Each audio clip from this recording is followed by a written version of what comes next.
प्यारे बच्चों, सुप्रभात। आज की हमारी कहानी का नाम है सोना। यह कहानी भी महादेवी वर्मा द्वारा रचित है। सोना एक हिरन का नाम है। इस कहानी में लेखिका ने हमें एक हिरन के विषय में बताया है कि किस प्रकार वह उनकी ज़िंदगी में आई और उन्हें उससे इतना स्नेह हो गया, परंतु वह उनका अंत तक पालन ना कर पाई और किसी कारणवश उसकी मृत्यु हो गई। अब इस पाठ में हम उस हिरन के बारे में पढ़ेंगे। सोना की आज अचानक स्मृति अर्थात याद होने का कारण है मेरे परिचित स्वर्गीय डॉक्टर धीरेन्द्र नाथ बसु की पौत्री सुष्मिता ने लिखा है। गत वर्ष अपने पड़ोसी से मुझे एक हिरन मिला था। बीते कुछ महीनों में हम उससे बहुत स्नेह करने लगे हैं, परंतु अब मैं अनुभव करती हूँ कि सघन जंगल से संबंध होने के कारण तथा बड़े हो जाने के कारण उसे घूमने के लिए अधिक विस्तृत स्थान चाहिए। अर्थात हिरन बेटा जंगल में ज़्यादा प्रसन्न रहता है, वह हमारे घरों में इतना प्रसन्न नहीं रह पाता। यह उसका स्वभाव होता है। उसे घूमने के लिए बड़ा स्थान चाहिए होता है और हमारे घरों में इतना बड़ा स्थान उपलब्ध नहीं होता। क्या कृपा करके आप उसे स्वीकार करेंगे? सचमुच मैं आपकी बहुत आभारी रहूँगी। मुझे विश्वास है कि आपके यहाँ उसकी उचित देखभाल हो सकेगी। ऐसा लेखिका के ऊपर उस स्त्री का बहुत विश्वास है जो पहले ही पंक्ति में बताया गया कि उनकी पौत्री ने लिखा है कि उनके यहाँ पर, लेखिका के यहाँ पर सोना का अर्थात उस हिरन का बहुत अच्छे से देखभाल हो सकेगा। अभी यहाँ पर बात सोना की नहीं हो रही है, अभी यहाँ पर बात किसी और हिरन की हो रही है। कोई दूसरी स्त्री यह चाहती है कि लेखिका एक हिरन की देखभाल करे, क्योंकि लेखिका एक समृद्ध स्त्री है, उसके यहाँ पर जगह की कोई कमी नहीं है। कई वर्ष पहले मैंने निश्चय किया था कि अब हिरन नहीं पालूंगी, परंतु आज उस नियम को भंग किए बिना इस कोमल प्राण जीव की रक्षा संभव नहीं है। इसमें लेखिका ने यह बताया कि वह निश्चय कर चुकी है कि हिरन नहीं पालेंगी, जबकि लेखिका को पशु पक्षी पालने का शौक है, परंतु हिरन के विषय में वह मानती हैं कि वह उसे नहीं पालेंगी। परंतु यहाँ पर इसके प्राण बचाने के लिए उन्हें अपना यह बनाया हुआ नियम तोड़ना पड़ेगा। सोना भी इसी प्रकार अचानक आई थी। अब यहाँ पर सोना की बात आरंभ हुई है, परंतु जब तक वह अपनी शैशवावस्था भी पार नहीं कर सकी थी, अर्थात शिशु की अवस्था, छोटी थी जब वह लेखिका के पास आई थी। सुनहरे रंग के रेशमी लच्छों की गांठ के समान उसका कोमल लघु शरीर था। छोटा सा मुंह और बड़ी बड़ी पानीदार आंखें देखती थीं तो लगता था कि अभी छलक पड़ेंगी। उनमें प्रसुप्त गति की बिजली की लहर आंखों में क्रोंद जाती थी। यह सोना की विशेषताएं बताई गई हैं कि वह किस प्रकार आपको आभास देती थी। सब उसके सरल शिशु रूप से इतने प्रभावित हुए कि किसी चंपक वर्णा रूपसी के उन्मुक्त सोना, सुवर्णा, सुवर्णलेखा आदि नाम उसका परिचय बन गया। चंपक वर्णा का अर्थ होता है बेटा चंपा के फूलों का रंग। चंपा के फूलों का रंग अगर आप चेक भी करेंगे नेट पर तो सफ़ेद रंग का होता है। पारिजात के फूलों जैसा उनका आकार होता है। जैसा ही उसका रूप था उसी प्रकार सबने उसके नाम रखने आरंभ कर दिए, परंतु उस बेचारे हरिण शावक की कथा तो मिट्टी की ऐसी व्यथा कथा है जिसे मनुष्य की निष्ठुरता गढ़ती है। उसका नाम तो सबने रख दिया, परंतु वह मनुष्यों के द्वारा ही पीड़ित आई थी।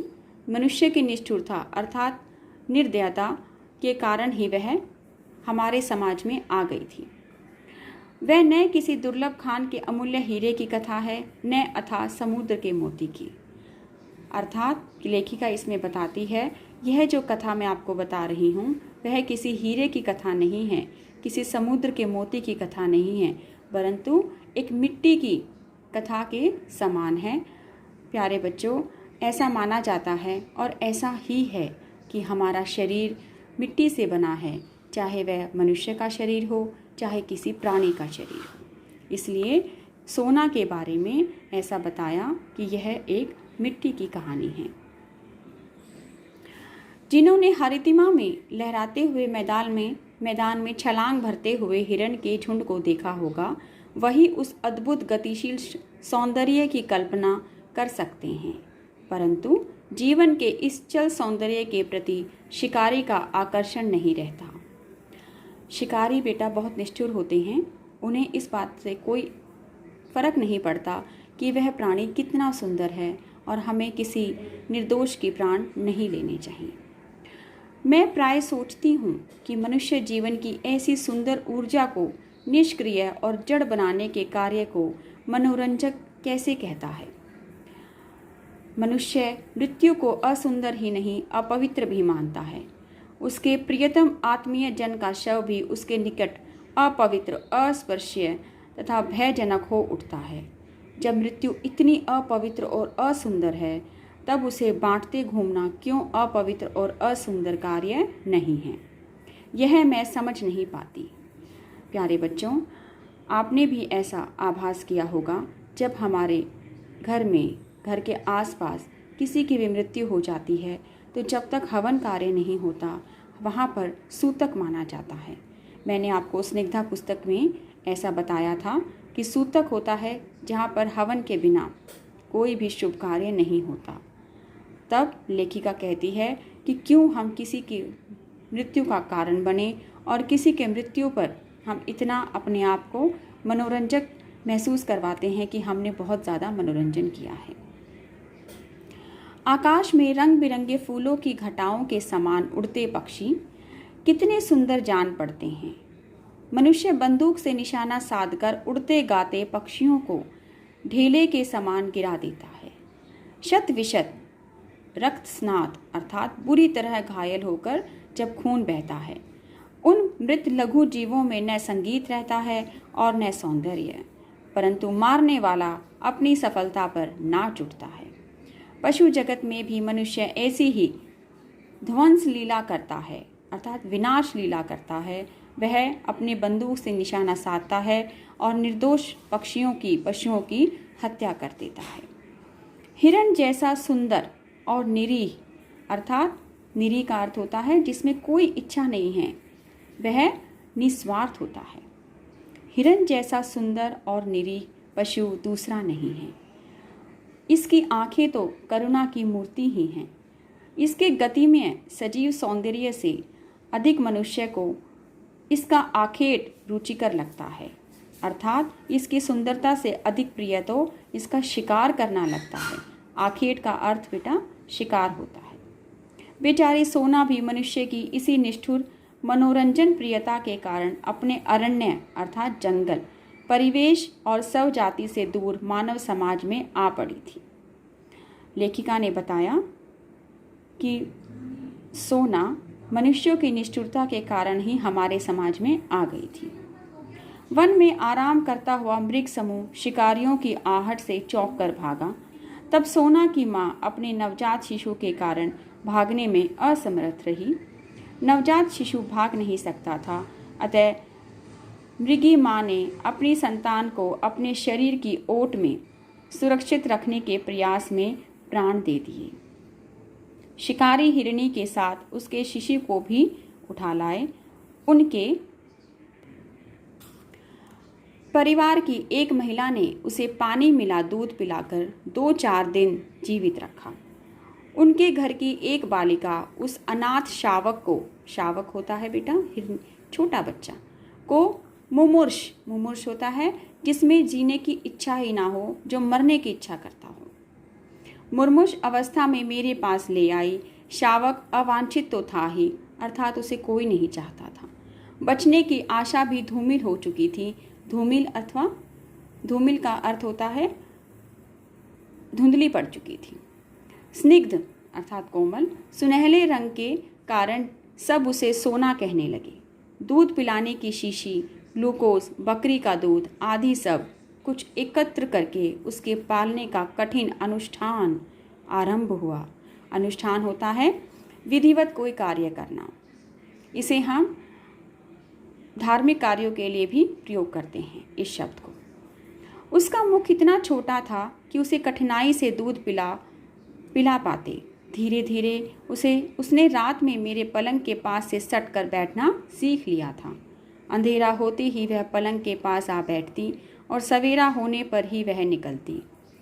उसका दिन भर का कार्यकलाप भी एक प्रकार से निश्चित ही था। दूध पीकर और भीगे चने खाकर सोना, कुछ देर कंपाउंड में चारों पैरों को संतुलित कर चौकड़ी भरती, फिर वह छात्रावास पहुंचकर प्रत्येक कमरे का निरीक्षण करती। छात्रावास से हमें यहाँ पर अनुभव हो गया है कि लेखिका एक हॉस्टल भी चलाती हैं जहाँ पर लड़कियाँ रहती हैं। कोई छात्रा सोने के माथे पर कुमकुम का बड़ा सा टीका लगा देती, कोई गले में रिबन बांध देती, कोई पूजा के बताशे खिला देती। उसके मेस में पहुँचते ही नौकर चाकर तक दौड़ आते और सभी उसे कुछ न कुछ खिलाने को उतावले रहते। छात्रावास का जलपान अध्याय समाप्त होने पर वह घास के मैदान में कभी दूब चरती और कभी उस पर खेलती रहती। मेरे भोजन का समय वह किस प्रकार जान लेती थी, यह समझने का उपाय मेरे पास नहीं है, परंतु वह ठीक मेरे भोजन के समय भीतर आ जाती और मेरा खाना समाप्त होने तक वहीं खड़ी रहती। कुछ चावल, रोटी आदि भी उसका प्राप्य रहता था, परंतु उसे कच्ची सब्जी ही अधिक भाती थी। उसे छोटे बच्चे अधिक प्रिय थे क्योंकि उनके साथ खेलने का अधिक अवकाश रहता था। वे पंक्तिबद्ध खड़े होकर उसे सोना सोना पुकारते और वह उनके ऊपर छलांग लगाकर एक ओर से दूसरी ओर कूदती रहती। यह सर्कस जैसा खेल चलता रहता। मेरे प्रति उसके स्नेह प्रदर्शन के कई प्रकार थे। बाहर खड़े होने पर वह सामने से या पीछे से छलांग लगाती। वह पैरों को सिकोड़कर सिर से इतनी ऊंचाई से छलांग लगाती कि चोट लगने की कोई संभावना ही नहीं रहती। भीतर आने पर वह मेरी साड़ी का पल्लू मुंह में भर लेती और कभी चोटी ही चबा डालती। डांटने पर वह हैरान रह जाती। प्यारे बच्चों, यहाँ पर लेखिका ने हिरण की मन की गतिविधियों का वर्णन किया है कि उसका मन किस प्रकार चंचल रहता है। पालने पर वह पशु न रहकर ऐसा स्नेही संगी बन जाता है जो मनुष्य के एकांत शून्य को भर देता है। पशु मनुष्य के निश्चल स्नेह से परिचित रहते हैं, उसकी ऊंची नीची सामाजिक स्थितियों से नहीं। यह सत्य मुझे सोना से अनायास प्राप्त हो गया, अर्थात मुझे पता ही नहीं चला मुझे कब यह ज्ञान हो गया। यदि सोना को अपने स्नेह की अभिव्यक्ति के लिए मेरे सिर के ऊपर से कूदना आवश्यक लगेगा तो वह कूदेगी ही। मेरे किसी अन्य परिस्थिति से प्रभावित होना उसके लिए संभव ही नहीं था। अर्थात हिरण का स्वभाव ऐसा बताया, वह केवल स्नेह जानती है। उसे डांट नहीं पता, उसे आपके मन के विकार नहीं पता कि अब कब आप दुखी हैं, परेशान हैं, नाराज़ हैं, उसे यह सब नहीं पता। कुत्ता स्वामी और सेवक का अंतर जानता है और स्वामी के स्नेह या क्रोध की प्रत्येक मुद्रा से परिचित रहता है। स्नेह से बुलाने पर प्रसन्न होकर निकट आता है और क्रोध करते ही भयभीत होकर दुबक जाता है। हिरण यह अंतर नहीं जानता, अतः उसका अपने पालने वाले से डरना कठिन है। वह केवल स्नेह पहचानता है। मेरी बिल्ली, कुत्ते हेमंत, बसंत, फ्लोरा, ये उनके बेटा बिल्ली और कुत्ते के नाम हैं। सब पहले इस नए अतिथि को देखकर रुष्ट हुए, परंतु सोना ने थोड़े ही दिनों में सबसे मित्रता स्थापित कर ली। वह घास पर लेट जाती और कुत्ते बिल्ली उस पर उछलते कूदते रहते। वर्ष भर बीत जाने पर सोना हरिण शावक से हिरनी में परिवर्तित होने लगी। उसके शरीर के पीताभ अर्थात पीला रंग, रोएं ताम्रवर्णी झलक देने लगे अर्थात तांबे जैसी झलक देने लगे, पीले रंग। टांगे अधिक सुडौल और खुरों के कालेपन में चमक आ गई। आंखों के चारों ओर खींची कज्जल कोर में नीचे गोलक और दृष्टि ऐसी लगती थी मानो नीलम के बल्बों में उजली विद्युत का स्फुरण हो अर्थात कंपन हो। इस पैराग्राफ में लेखिका ने अब उसके बड़े होने पर उसकी सुंदरता का वर्णन किया है। अब उसमें वन तथा सब जाति का स्मृति संसार जागने लगा था। प्राय सूने मैदान में वह ऊंची गर्दन ऊंची करके किसी की आहट की प्रतीक्षा में खड़ी रहती। शैशव के साथियों और उनकी उछल कूद से अब उसका पहले वाला मनोरंजन नहीं होता था, अर्थात पहले सोना जिस प्रकार छोटे बच्चों के ऊपर से कूद कर खुश रहती थी, अब उसमें यह सब नज़र नहीं आता। गर्मियों में मेरा बद्रीनाथ यात्रा का कार्यक्रम बना। प्राय मैं अपने पालतू जीवों के कारण प्रवास में कम रहती हूँ, अर्थात मैं कम जाती हूँ। उनकी देखरेख के लिए सेवक रहने पर भी मैं उन्हें छोड़कर आश्वस्त नहीं हो पाती। पालतू जीवों में से मैंने फ्लोरा को साथ ले जाने का निश्चय किया, क्योंकि वह मेरे बिना नहीं रह सकती थी। छात्रावास बंद था, अतः सोना के दैनिक क्रियाकलाप भी बंद हो गए थे। मेरी उपस्थिति का भी अभाव था, अतः उसके आनंदोल्लास अर्थात उसके आनंद और उल्लास के लिए भी अवकाश कम था, अर्थात वह उदास रहने लगी। हेमंत बसंत मेरी यात्रा और तजनित अनुपस्थिति अर्थात मेरी एब्सेंस में जो उनको सूनापन लगेगा उसके बारे में बताया है। हेमंत बसंत मेरी यात्रा और तजनित अनुपस्थिति से परिचित हो चुके थे। होल डाल बिछाकर उसमें बिस्तर रखते ही वे दौड़कर उस पर लेट जाते और भौंक कर मानो मुझे उपालंब देने लगते। बेटा प्यारे बच्चों, होल डाल इसमें बताया है जैसे आजकल मच्छरदानी आती हैं और वो बंद हो जाती हैं। इनके लिए भी जो इनके पालतू पशु पक्षी थे, इनके लिए भी ऐसे ही बिस्तर बिछा दिए जाते जब लेखिका कहीं बाहर जाती और उनको बंद कर दिया जाता। उपालंब सारे पशु पक्षी अपनी अपनी आवाज़ों में भौंक कर, जैसे कुत्ता भौंकता है, बिल्ली दूसरी आवाज़ निकालती है, इसी प्रकार आवाज़ें निकालकर लेखिका से शिकायत करने लगती। यदि उन्हें बांध करने रखा जाता तो वे कार में घुसकर बैठ जाते। सोना की सहज चेतना में मेरी यात्रा जैसी स्थिति का बोध न था। पैदल जाने आने के निश्चय के कारण बद्रीनाथ की यात्रा में ग्रीष्मावकाश समाप्त हो गया। 2 जुलाई को लौटकर जब मैं बंगले के द्वार पर आ खड़ी हुई तब बिछुड़े हुए पालतू जीवों में कोलाहल होने लगा। गोधूली कंधे पर आ बैठी। हेमंत बसंत मेरे चारों ओर परिक्रमा करके हर्ष की ध्वनियों में मेरा स्वागत करने लगे, पर मेरी दृष्टि सोना को खोजने लगी थी। सोना कहाँ है पूछने पर माली आंसू पोंछने लगा और चपरासी चौकीदार एक दूसरे का मुंह देखने लगे। वे लोग आने के साथ ही मुझे कोई दुखद समाचार नहीं देना चाहते थे। माली की भावुकता बिना बोले ही सब कुछ बता दिया।